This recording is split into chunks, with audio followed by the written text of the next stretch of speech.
By Ricardo Vaz December 7, 2017. In October 2016, Saudi Arabia struck a funeral hall in Sanaa twice in a space of minutes, killing over 150 people.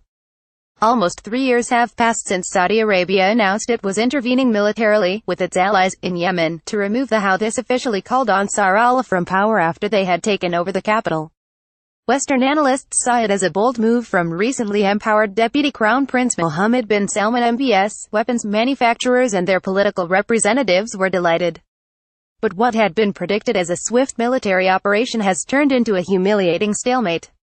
Unable to impose its will by force, Saudi Arabia and its bold prince have resorted to war crimes and collective punishment, imposing a humanitarian catastrophe on the Yemeni people. The lack of media interest makes it seem like a crisis unfolding in slow motion. But that is only because outrage and compassion are now meant to be weaponized when they can be useful in justifying imperialist interventions. For the Yemeni people, the agony is real and there is no escaping it. In what was already the poorest country in the region, the style bombings of infrastructure and the blockade imposed on Yemeni ports have left millions on the brink. According to UN estimates, 17 million Yemenis, more than 60% of the population, are in urgent need of food. Out of these, 7 million are facing famine. The destruction of infrastructure has also left 15 million without any access to healthcare and generated an unprecedented cholera outbreak, with 900,000 cases and thousands dead already. 50,000 Yemeni children have died in 2017 as a result of disease and starvation.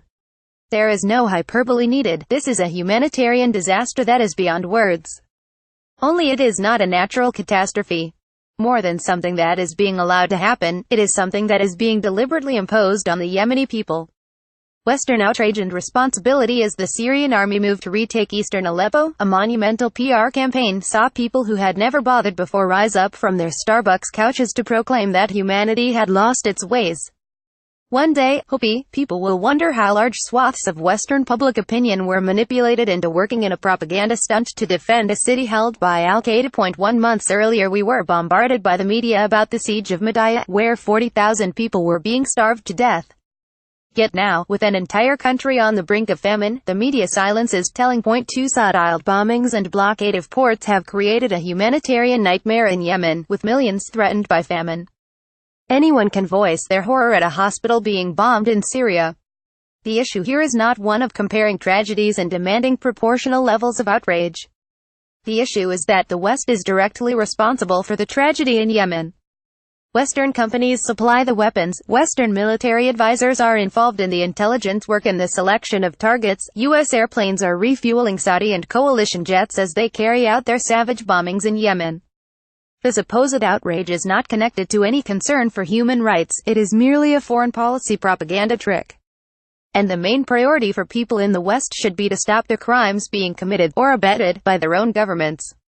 There is no point in invoking this or that convention, because all Western governments and weapons manufacturers will claim that they do not sell weapons if they end up being used to commit human rights violations. But there is overwhelming evidence that war crimes are being committed left and right, from double-tap strikes to bombings of hospitals, schools, or even funerals, and nobody has suggested putting the brakes on this money train of weapons sales.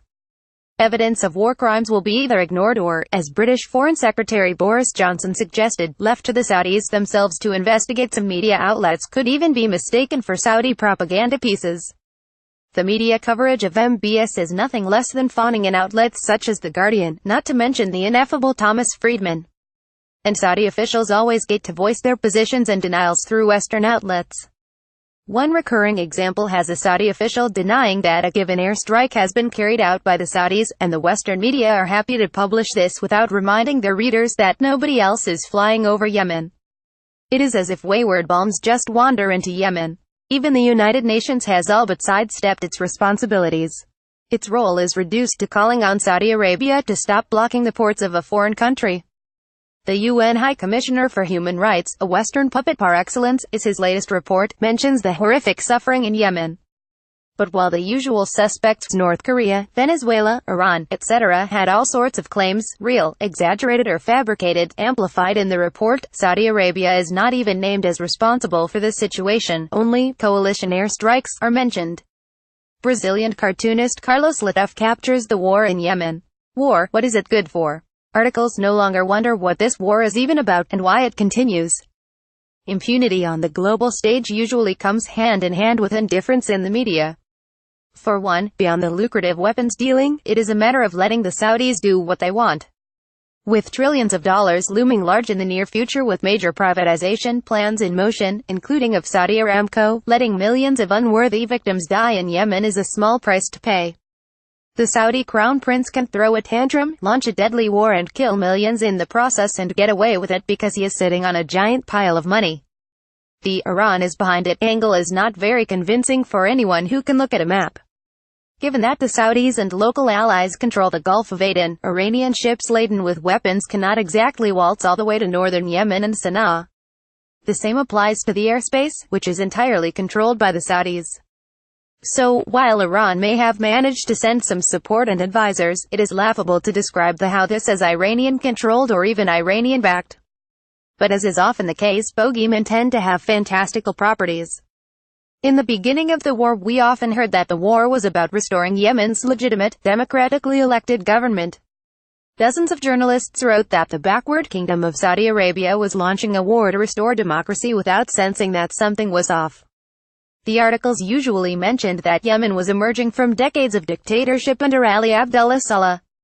Saleh had ruled Yemen with an iron fist, and had been a useful ally both for Saudi Arabia and the US, which has been drone bombing everything in the vicinity of a cell phone that once belonged to an alleged terror suspect. 3 Yemen's legitimate president, Mansur Hadi, and Saudi Crown Prince Mohammad bin Salman. When massive protests starting in 2011 forced Saleh out, the US and the Saudis scrambled to salvage the situation. In the end, they managed to get all parties, including the Houthis, to agree to a political transition. This included an election in which Abdrabbuh Mansur Hadi ran as the only candidate. So he is the legitimate president to be restored, but the media never mentioned that he had been vice-dictator for 20 years. One election with no other candidates and voila, you get all the stamps you need from the Western press. What the articles also forget to mention is that Hadi's term was supposed to finish in late 2014, and it was only after he did not deliver on political and economic measures that the Houthis seized power. Now, after almost 3 years of a Saudi war imposing death and misery on the Yemeni people on his behalf, who can refer to Hadi as being internationally recognized? What is that recognition even worth? And to add insult to injury, it seems Hadi is now allegedly under house arrest. The Saudis' latest gamble involved getting their former friend Saleh to turn against the Houthis. 4 Given their long history of oppression at the hands of Saleh and the fact that there had been previous armed uprisings, this alliance was always going to be fragile. Saleh thought there was an opening, and Saudi air cover, for him to make a move and restore normal subservience to the northern neighbor. But the move backfired. Saleh ended up killed and, according to reports, the Houthis regained control of the capital. Otherwise, the media rehabilitation of Saleh as the man who restored Yemeni democracy would be in swing by now. Massive demonstration in Sanaa against the state-styled bombing campaign in August 2016. In summary, an entitled royal with a short temper and a large arsenal plunged himself into an endless war because Saudi Arabia, with its very fragile legitimacy, cannot tolerate an insubordinate neighbor. But it takes more than weapons, and the Saudis have lots of them, to subjugate a people. Only those who are too short-sighted or too eager to push the Iran angle cannot see that not only are the Houthis a Yemeni movement with ample support on the ground, they have also proven themselves a mighty opponent on their home turf. The war has turned into a conflict that the Saudis cannot win, but still there is no end in sight. The Saudis are willing to let millions die because they can do so with impunity. And their Western sponsors are also happy to let this genocide carry on. Because although it might cause some PR problems, it is, both in the short and long run, great for business, and at the end of the day that is what Western foreign policy has always been about.